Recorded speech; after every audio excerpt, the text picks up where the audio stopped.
আসসালামু আলাইকুম। আশা করি সবাই ভালো আছেন। তো এই চ্যানেলে আমরা একটু ডিপলি আলোচনা করি সামরিক বিষয়গুলো নিয়ে। বেশিরভাগই ওয়ার্ল্ডের বিভিন্ন ইস্যু নিয়ে আলোচনা করি। ভিউজের জন্য নয়। তাই বিগিনাররা এখান থেকে এই ভিডিও না দেখলেই ভালো হয়। এখানে ভিডিও দেখবেন যাদের একটু সামরিক নলেজ আছে তারা।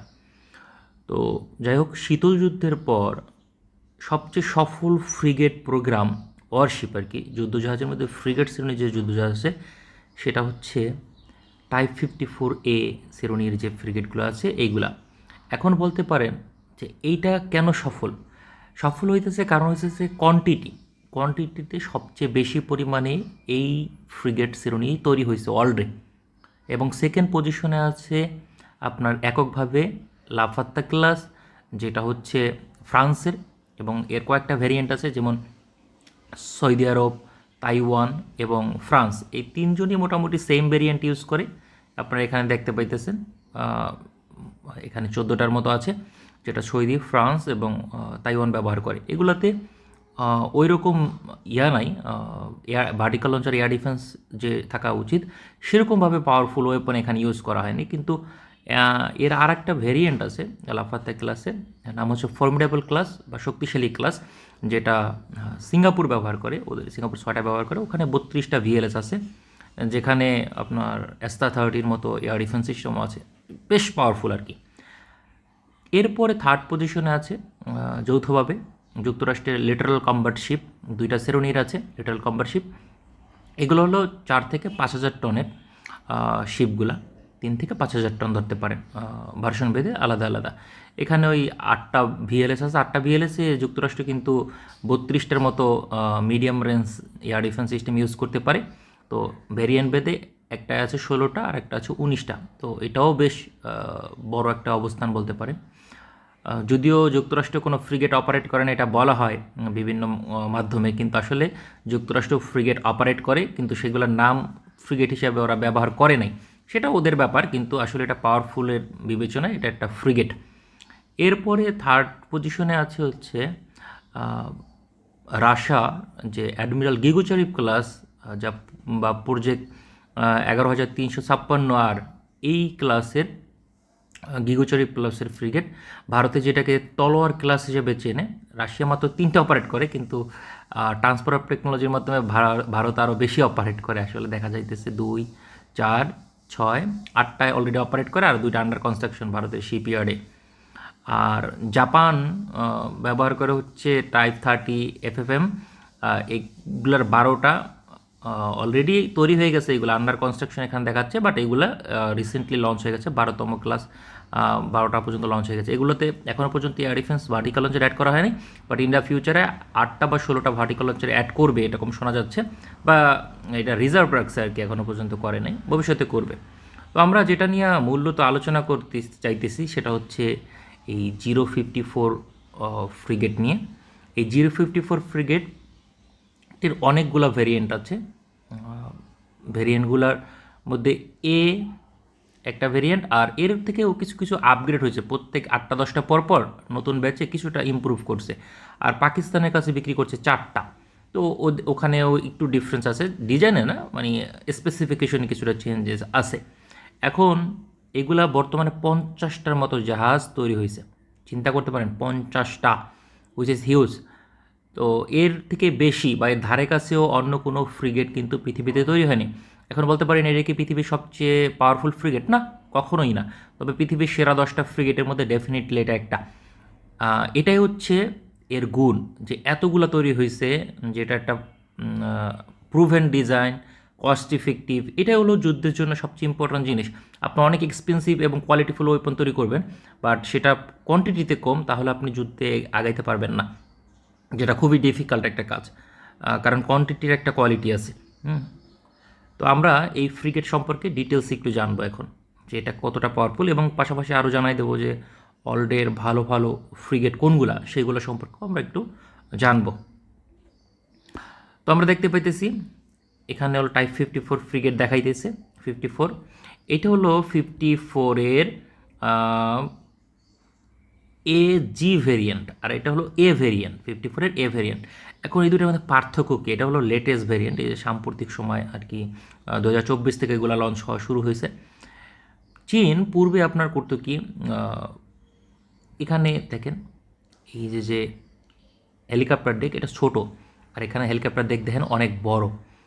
এখানে বড় হওয়ার কারণ হচ্ছে এখানে Z-20 হেলিকপ্টার ব্যবহার করবে এই কারণে। আর এখানে হলো Z9, আগের যে হারবিন Z9 হেলিকপ্টার আছে অ্যান্টি-সাবমেরিন হেলিকপ্টার, সেটা ব্যবহার করে, যেটা লাইট ওয়েট আর এটা মিডিয়াম ক্যাটাগরির, যেটা আইডিয়াল আর কি একটা ডিস্ট্রয়ার ইউজ হয় সেই ধরনের হেলিকপ্টার।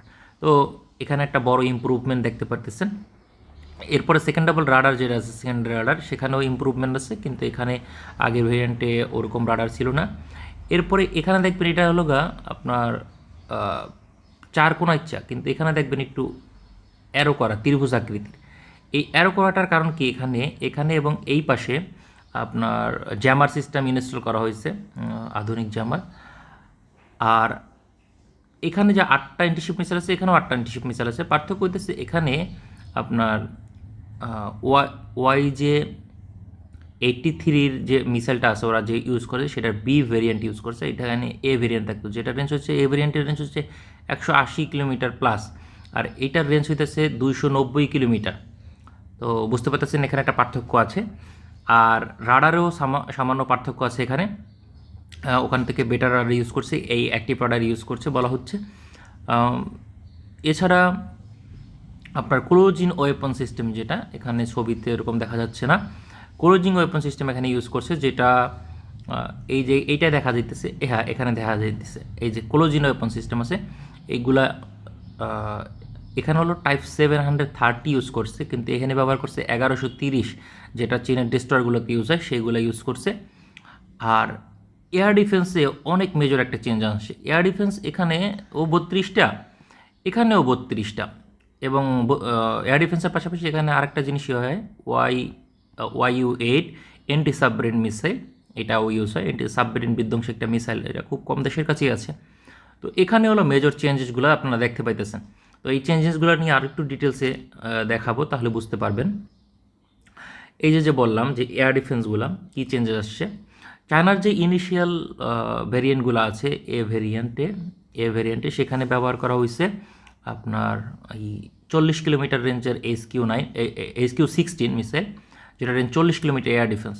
এরপরের যে ভেরিয়েন্টগুলো, এ ভেরিয়েন্টের যে আপনার চতুর্থ বা পঞ্চম ব্যাচ যেগুলো তৈরি হয়েছে, সেইগুলোতে আবার বি ভেরিয়েন্ট ইউজ হয়েছে, যেটা রেঞ্জ আবার 70 কিলোমিটার, দেখতে পাইতেছেন 70 কিলোমিটার। এবং এর নতুন একটা ভেরিয়েন্ট বাইরে এসেছে, যেটা হচ্ছে HQ-16AF, যেটা রেঞ্জ 160 কিলোমিটার। সো যুক্তরাষ্ট্রের যে SM-2 surface two air missile, যেটা রেঞ্জ 160-65 কিলোমিটার, সেটার সমপর্যায়ের একটা মিসাইল HQ-16, সেটা ইউজ হচ্ছে এজি ভেরিয়েন্ট, যেটা চীনের একদম লেটেস্ট 2024 সালে যেগুলো লঞ্চ করা শুরু করছে সেগুলা। তো এটা একটা গেম চেঞ্জার বলতে পারেন, কারণ এত কম দামি, কস্ট ইফেক্টিভ, মাত্র $350 মিলিয়ন এর একটা ফ্রিগেটের দাম। তো অল ওভার সব কস্ট নিয়ে মোরাললেস। তো 350, এটা ধরেন 400 মিলিয়নেই যাবে নতুন ভেরিয়েন্টে। তো 400 মিলিয়ন আপনি এমন একটা জাহাজ পাইতেছেন যেখানে 290 কিলোমিটার রেঞ্জের অ্যান্টিশিপ মিসাইল আছে 8টা, তারপরে আপনার 160 কিলোমিটার রেঞ্জের সার্ফেস টু এয়ার মিসাইল বা কম্বিনেশন আছে, এই 3টা মিসাইলের কম্বিনেশন আপনি ইউজ করতেছেন। সুতরাং প্রতিপক্ষের যে মেরিটাইম স্ট্রাইক ফাইটার আছে তার বিরুদ্ধেও আপনি ইউজ করতে পারতেছেন। সো এগুলো বিশাল বড় একটা মানে পরিবর্তন, যেগুলো আমার মনে হয় এখন 054 যে ফ্রিগেট আছে জি ভেরিয়েন্ট, এগুলাকে আমার একসময় বাংলাদেশ বা পাকিস্তানের জন্য অযোগ্য মনে হতো, সত্যি কথা বলতে। কারণ আমার কাছে মনে হতো যে না, এই সব রাষ্ট্রের লং রেঞ্জ মিসাইল আলা ফ্রিগেট দরকার। পাকিস্তানের বিষয়টা আলাদা, পাকিস্তান ভবিষ্যতে ডেস্ট্রয়ার ইউজ করবে, কিন্তু বাংলাদেশ ডেস্ট্রয়ার হয়তো ইউজ করবে না, যেহেতু আমাদের সব কিছু বিবেচনা করতে হয়। তো সেই অনুযায়ী এই 40 থেকে 70 কিলোমিটার রেঞ্জ দিয়ে কভার দেওয়া সম্ভব না ভারতের, যেহেতু ভালো ভালো মেরিটাইমিস্টিক ফাইটার আছে। তো অ্যাটলিস্ট 100 কিলোমিটার প্লাসের যে এয়ার ডিফেন্স আছে সেগুলো দরকার। এখন এখানে 160 কিলোমিটার মানে বাড়তি পাওয়া, তো এটা আমাদের জন্য একটা ভালো দিক আমার কাছে মনে হয়, এবং অল ক্লাস একটা ফ্রিগেট এখন হয়ে গেছে। এখন আপনাদের আরেকটু জিনিস দেখায়, সেটা হচ্ছে এই নতুন যে হেলিকপ্টার বলছিলাম Z-20, যেটা যুক্তরাষ্ট্রের U-60 রোমিও হেলিকপ্টার আছে, সেই হেলিকপ্টারের একটা ভ্যারিয়েন্ট বলতে পারেন, চীন এটা নিজে তৈরি করে। তো এই হেলিকপ্টারের যে মিডিয়াম ক্যাটাগরির এবং নতুন ভেরিয়েন্টে ইউজ হয়। তো এটা একটা বাড়তি অ্যাচিভমেন্ট। আর নতুন ফ্রিগেটের যে অরিজিনাল ছবি যেটা এটা দেখতে পেতেছেন, এই যে আকারে একটু বড়, এবং পরিবর্তনগুলো দেখতে পাইতেছেন। রাডারে এখানে একটা পরিবর্তন দেখা যাইতেছে, এখানে অনেক বড় হেলিকপ্টার ডেক দেখা যাইতেছে, এই পরিবর্তনগুলো এখানে দেখতে পাইতেছেন। আর আগের ভেরিয়েন্টটা যেটা এ ভেরিয়েন্ট, সেখানে দেখতে পাইতেছেন রাডার দেখেন, রাডার মনে হয়েছে সেম, বাট এটা লোকে একটু স্মল রাডার এবং প্যাসিভ, আর ওটা অ্যাক্টিভ রাডার, ওখানে একটু চেঞ্জেস আছে। আর এগুলো তো হেলিকপ্টার ডেক দেখেন ছোট, অনেক ছোট হেলিকপ্টার ডেক, যে কারণে Z9 হেলিকপ্টার এখানে ইউজ হয়। তো যাই হোক, আমরা আরেকটু আলোচনা করব, সেটা হচ্ছে আপকামিং কিছু ফ্রিগেট নিয়ে। সেই ফ্রিগেটগুলো নিয়ে আলোচনা করার পূর্বে আপনাদের কিছু জানাই, ফ্রিগেট আসলে কি। ফ্রিগেট বলতে আমরা যা বুঝি, ফ্রিগেটের ডিসপ্লেসমেন্ট হবে কত, ধরেন যুগ অনুযায়ী 3,000 টন থেকে ম্যাক্সিমাম আমি যদি ধরি 6,000 টন, এর বেশি হইলে সেগুলো ডেস্ট্রয়ার ক্যাটাগরির। ওগুলোকে নামে যতই ফ্রিগেট বলুক, ওইগুলোকে ফ্রিগেট হিসাবে ধরা যাবে না, ওইগুলো ডেস্ট্রয়ার। আর ভার্টিক্যাল লঞ্চার যদি 48টার হয় তাহলে ওইগুলো ডেস্ট্রয়ারই, ঠিক আছে, ওইগুলো ডেস্ট্রয়ার। ফ্রিগেটের ভার্টিক্যাল লঞ্চার হবে 32টা। ফ্রিগেটের রোল আলাদা, ডেস্ট্রয়ারের রোল আলাদা। ডেস্ট্রয়ার হলো লার্জলি ইউজের জন্য, আর ফ্রিগেট ইউজ হয় লাইট ইউজের জন্য, কারণ আপনার সেম মিশনের জন্য এখন আপনি মশা মারতে তো কামান ইউজ করবেন না, তো ফ্রিগেটের ইউজেসটা অন্যরকম। আর ফ্রিগেট বেশি সময় সার্ভিস দিতে পারে, ধরুন বছরের ওরা একটা ডেস্ট্রয়ার যদি বছরে 4 মাস সার্ভিস দিতে পারে আর 8 মাস যদি মেনটেন্যান্সে থাকে, একটা ফ্রিগেট বছরে উল্টা হবে, 8 মাস সার্ভিস দিবে, 4 মাস থাকবে মেনটেন্যান্সে, তো অ্যাক্টিভ বেশি এখানে থাকতে পারবে। এই বিষয়গুলো এখানে কাজ করে আর কি, ফ্রিগেটের রোল আলাদা, বুঝতে পারছেন। তো আমরা যদি বর্তমান কারেন্ট সিচুয়েশনে ওয়ার্ল্ডের সেরা ফ্রিগেট কোনগুলো, সেগুলো যদি আমি নাম ধরে ধরে বলি, মানে ওভারঅল অনেক ফ্রিগেট আছে, যেমন ফ্রান্স না সরি অস্ট্রেলিয়ার কিছু ফ্রিগেট আছে নাম, তারপরে স্পেনের ফ্রিগেট আছে। এখন ওইগুলা হলো ডেস্ট্রয়ার, আসলে নামে ফ্রিগেট, ওগুলার ফায়ার পাওয়ার আকাশচুম্বী। এখন ওইগুলো ডেস্ট্রয়ার নামে ফ্রিগেট দিলে তো হবে না। তবে ভবিষ্যতে কিছু ফ্রিগেট প্রোগ্রাম আমরা ছবিতে দেখতে পেতেছি, সেগুলো নিয়ে একটু আলোচনা করা যায়। এটা হলো তুরস্কের আই ক্লাস ফ্রিগেট বা ইস্তাম্বুল ক্লাস ফ্রিগেট হিসাবে জানি আমরা। এগুলা ওই মোরাললেস 3,500 টন, ভার্টিক্যাল লঞ্চার আছে 32টার মতো। এখানে অলমোস্ট মিডিয়াম রেঞ্জের এয়ার ডিফেন্স ইউজ হয়, যেগুলোর রেঞ্জ আপনার ধরেন 40 কিলোমিটার প্লাস মাইনাস। আর রিমন 6 সম্ভবত এইগুলো ইউজ হয়, যেগুলার তুর্কি ভেরিয়েন্ট আছে একটা, সেগুলো ইউজ হবে। এখনও পর্যন্ত হয়তো ইনস্টল করা হয়নি। এবং 8টা আত্মাজা এন্টিশিপ মিসাইল এখানে ইউজ করে, এবং হেলিকপ্টার ডেক যথেষ্ট বড়, এবং এখানে U60 ভেরিয়েন্টের রোমিও হেলিকপ্টার যেগুলো যুক্তরাষ্ট্রে, সেগুলো ইউজ করা যাবে, অর্থাৎ পারফেক্ট একটা ফ্রিগেট বলতে পারেন। তবে এইগুলো টপ 10-এ থাকবে না। এইটা দেখতেছেন ভারতের নীলগিরি ক্লাস, এইটার ডিসপ্লেসমেন্ট কিন্তু অনেক বড়, ডেস্ট্রয়ারের সমমর্যাদার, কিন্তু এখানে একটা ব্যাপার স্যাপার আছে, সেটা হলো ওরা ফায়ার পাওয়ার কমায় রাখছে। যেমন এন্টিশিপ মিসাইল মাত্র 8টা রাখছে, যেখানে 16টা রাখতে পারতো চাইলে, এবং এখানে 32টার মতো বারাকেট আছে, এবং এইগুলো আসলে ডেস্ট্রয়ারের সমমর্যাদার নীলগিরি ক্লাস, ওইগুলোকে ফ্রিগেট বললে আসলে অন্যরকম লাগে। তারপরে যুক্তরাষ্ট্রের এখানে দেখতে পাইতেছেন আপনার 6,000 টন ক্যাটাগরির ফ্রিগেট, 32টা VLS আছে। 32টাকে আপনি অনেকভাবে ইউজ করতে পারেন, যেটা 32টা more or less medium range long range missile মিলিয়ে এটা কাজ করবে হলো আপনার ধরতে পারেন 48টা মিসাইলের মতো, অ্যাটলিস্ট 48টা VLS-এর সমান কাজ করবে। কারণ লং রেঞ্জ ইউজ করলে আবার 4টা করে ইউজ করা যাবে। যুক্তরাষ্ট্রে একটা সুবিধা হলো একটা সেল থেকে 4টা করে মিসাইল ফায়ার করতে পারে মার্ক 41-এ, কিন্তু সেটা করতে গেলে আপনার শুধু short range medium range missile use করতে হয়, অন্য মিসাইল ইউজ করলে আবার সেটা সম্ভব হয় না। এই যে দেখতে পাইতেছেন ব্রিটেনের type 31 it is a perfect frigate. এগুলো ফ্রিগেটেই বলতে পারেন, ওই 5,000 টন ক্যাটাগরি, 32টার মতো VLS আছে, 8টা এন্টিশিপ মিসাইল এবং একটা এগুলো র্যাঙ্কিং করতেছি না যে কোনটা বেটার, এটা মনে হয় টপ 10-এ চলে আসবে আশা করা যায় ইন দ্য ফিউচারে। আর এই দুইটা আসলে ডেস্ট্রয়ার সমমর্যাদার, এগুলোকে ফ্রিগেট না বলাই ভালো। আর টাইপ 30 FM, এই যে জাপানিজ ফ্রিগেট, এখানে 16টার মতো VLS আছে। এইগুলা জাপানিজ নিজস্ব ইকুইপমেন্ট বেশি ইউজ করার চেষ্টা করছে, ওদের নিজস্ব এয়ার ডিফেন্স থাকবে বলা হচ্ছে, মার্ক 41-এর থাকলে ওদের নিজস্ব মিসাইল ইউজ হবে।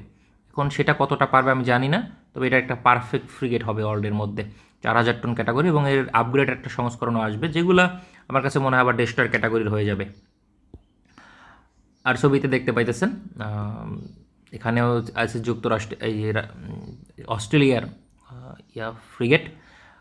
এগুলো আসলে ডেস্ট্রয়ার সমমর্যাদার, কারণ এগুলার ডিসপ্লেসমেন্ট মোটামুটি ওই 8-9 হাজার টন। 8-9 হাজার টন ভার্টিক্যাল লঞ্চার আছে মনে করেন ওই 64টার মতো। তো এইগুলো আসলে ডেস্ট্রয়ার। এখানে যদি বলে কেউ যে ফ্রিগেট তাহলে মানে মানসিকভাবে অসুস্থ।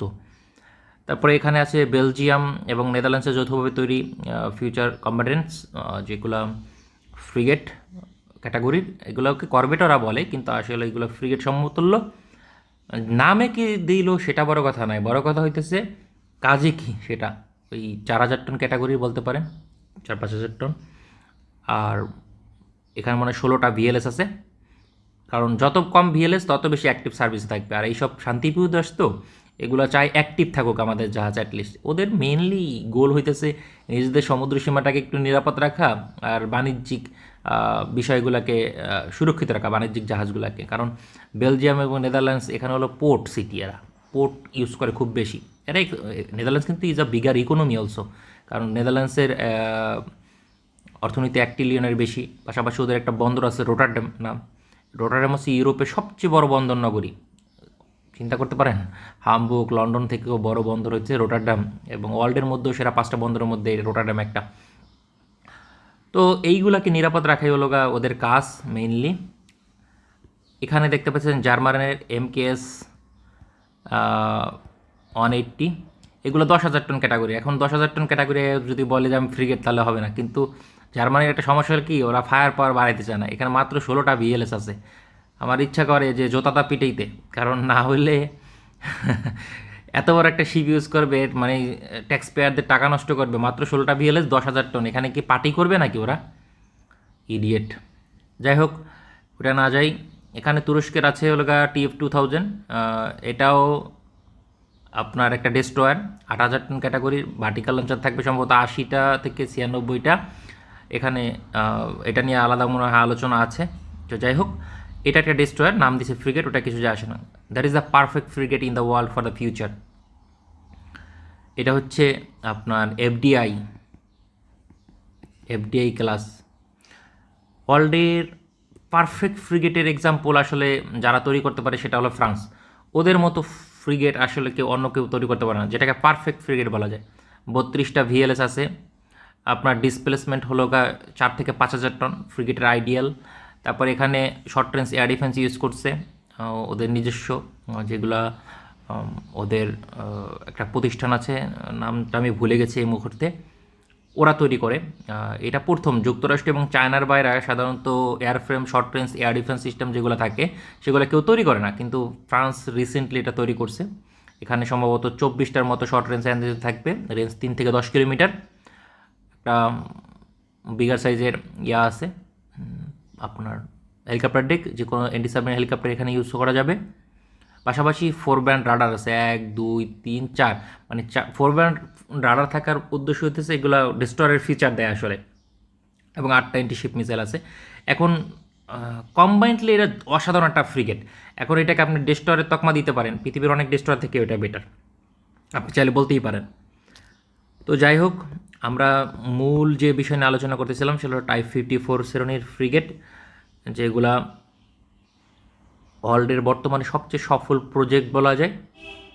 যদিও আপনার কোয়ালিটি যদি বিবেচনা করেন তাহলে এটা কিন্তু ওয়ার্ল্ডের টপ 10-এ থাকবে, টপ ফ্রিগেট না, কারণ এটা কোয়ান্টিটি অনুযায়ী বেস্ট।